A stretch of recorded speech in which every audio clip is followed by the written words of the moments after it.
their career, and you even go for one game over to the left side, you're all contorted. So playing second base for me and then flipping to shortstop or third, it makes y'all go nuts. So for Gurriel, being a shortstop, going to left field was an easier transition than flipping over to the other side of the field and playing second base, clearly, because it was totally in his head.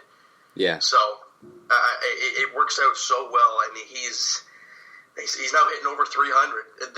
He got sent down. He was hitting, 140 and didn't have a home run. And now he's got 12 home runs and he's hitting over 300. It's incredible. We could say an argument that if he did have this amazing start, he would be an all-star for the Blue Jays right now.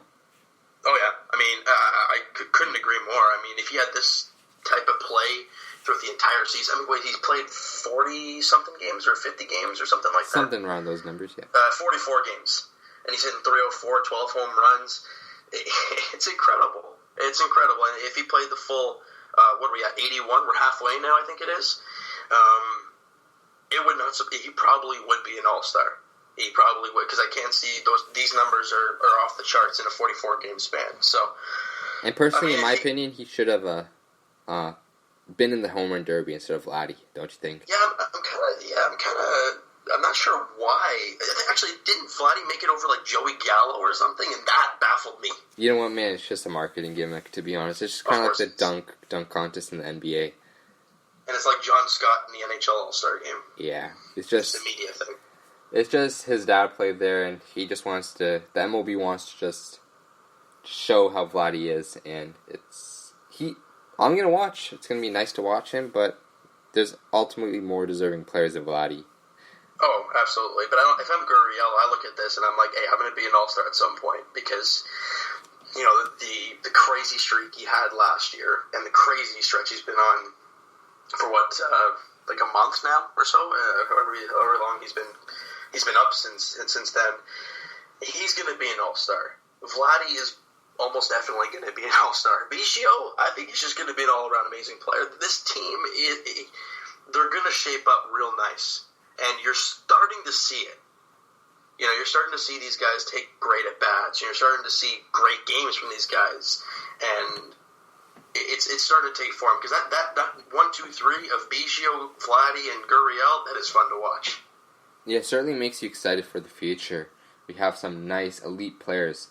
And if we can just mold these guys up with some more elite players, like we got TJ Zeuch down AAA, we got Nate Pearson down AA, we got Bo Bichette, Jordan Groshans, who some compared to a young Troy Tulowitzki, Kevin Smith, Anthony Alford even. We haven't seen much of him.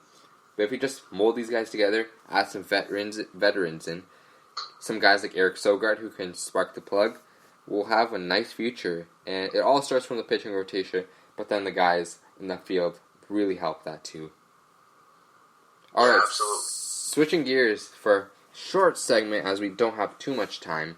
We're going to be talking about the Herd and Company, where we will talk about Bo Bichette, Nate Pearson, and just some prospects that intrigue you. So first we're going to talk about Bo Bichette. So Bo Bichette is back in AAA. He's played 26 games so far, and he was injured with a hamate bolt, and as a baseball player myself, it's definitely not fun getting hit in the hand. It can certainly mess with you. To see him back in AAA and being better than he was before, it's certainly an amazing sight to see. Currently, he is hitting .306 with an OPS of 867, slugging .500 with an on-base of .367, with 3 home runs and 18 RBIs. And it's just with 8 stolen bases as well, as you can see his speed. So it's just amazing to see how early on in the season he was struggling quite a bit, and Kevin Biggio was the one that was taking the charge. And now that Kevin Biggio is gone, Bo Bichette has really been a really uprising prospect. And personally, I wouldn't be surprised to see him as a September call-up, no? It wouldn't surprise me if he's up by the deadline, depending on where the trades shape up and whatnot. But for Bo Bichette, I mean, look, I think the number since he's been back from his injury, he's hitting over 500 in like the 6-game span or whatever it is since he's been called back up. It's crazy for a 21-year-old to be there and doing things like that. But yeah, like with guys like Eric Sogard and Freddie Galvis kind of sitting there at second and shortstop, that's where Bo's going to be. So I don't know what the plan is. I think by trade deadline they're going to be up here just because, you know, as you know, I mean, he played all of his season in Double A last year, and he got injured, obviously, for about a month or so, about a month and a half. So he's only played 26 games at Triple A. I mean, yeah, he's doing great, but we should pump the brakes and let this kid just play for a little while, and maybe at the end of July when the trade deadline hits and whatnot, maybe even September, like you said.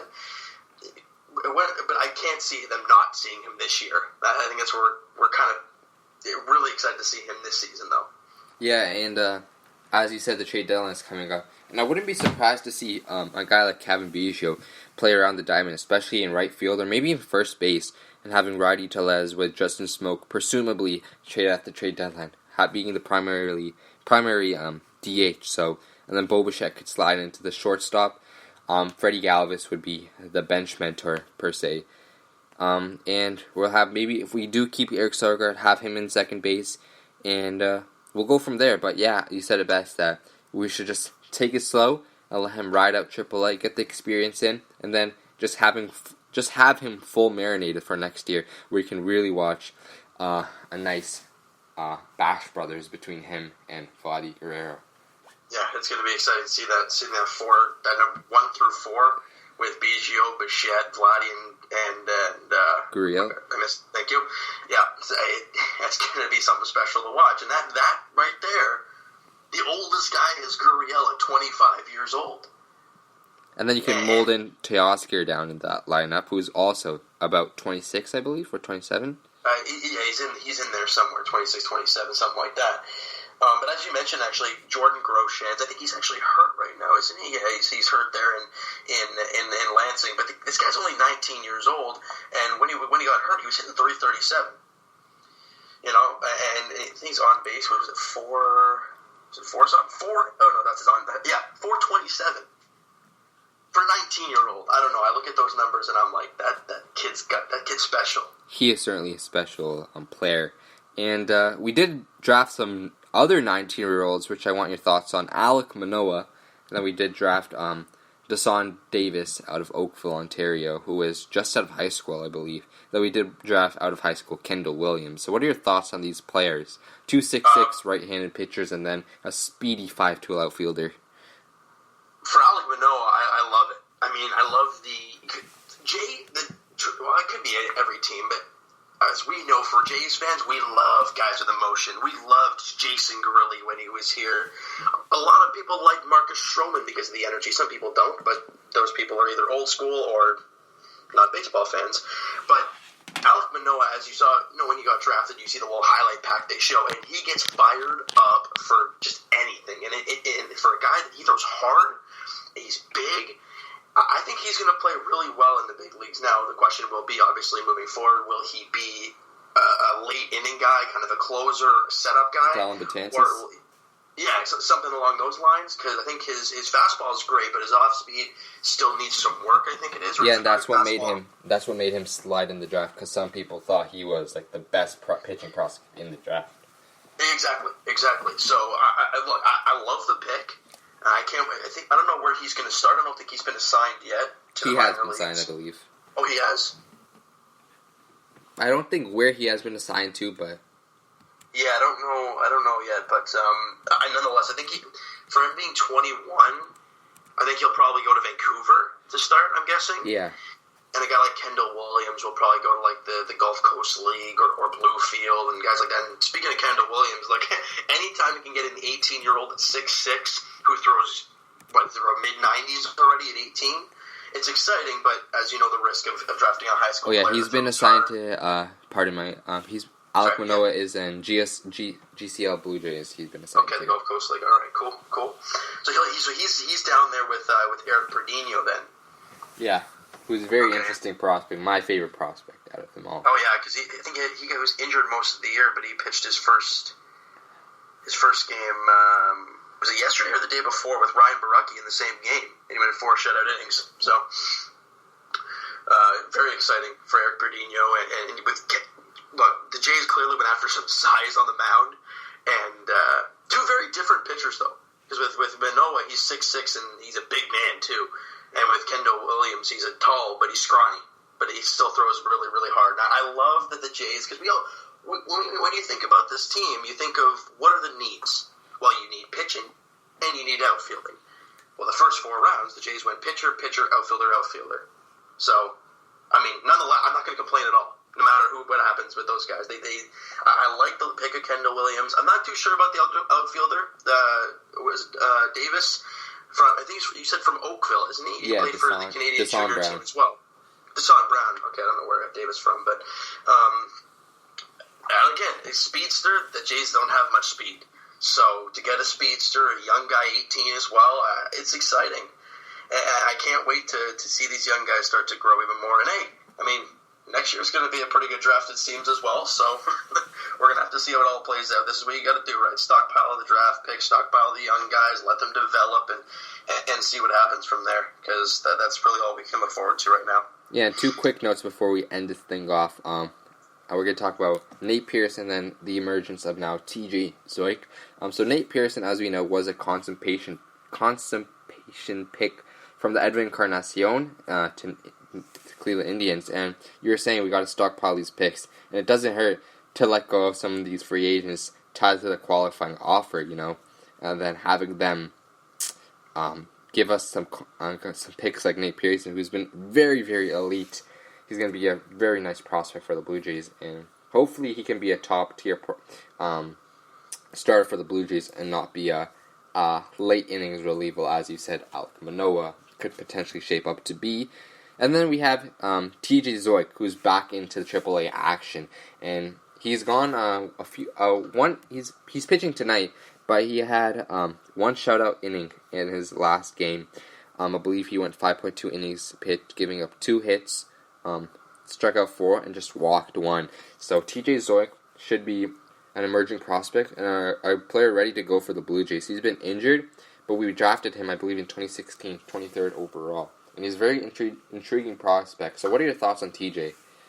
Oh, I'm excited with this guy. Again, another big right-handed pitcher, and obviously, because he was supposed to start the year in AAA Buffalo, and he could have been the guy that would have started for this team, but that's what we're dealing with Edwin Jackson right now. It could have been TJ Zoik if he wasn't hurt, but seeing him now back and seeing him have an amazing first start in Buffalo, and that's huge, right? Because all those players in AAA have played this entire year. He's just flown in there. Is it his 3rd start back from the injury?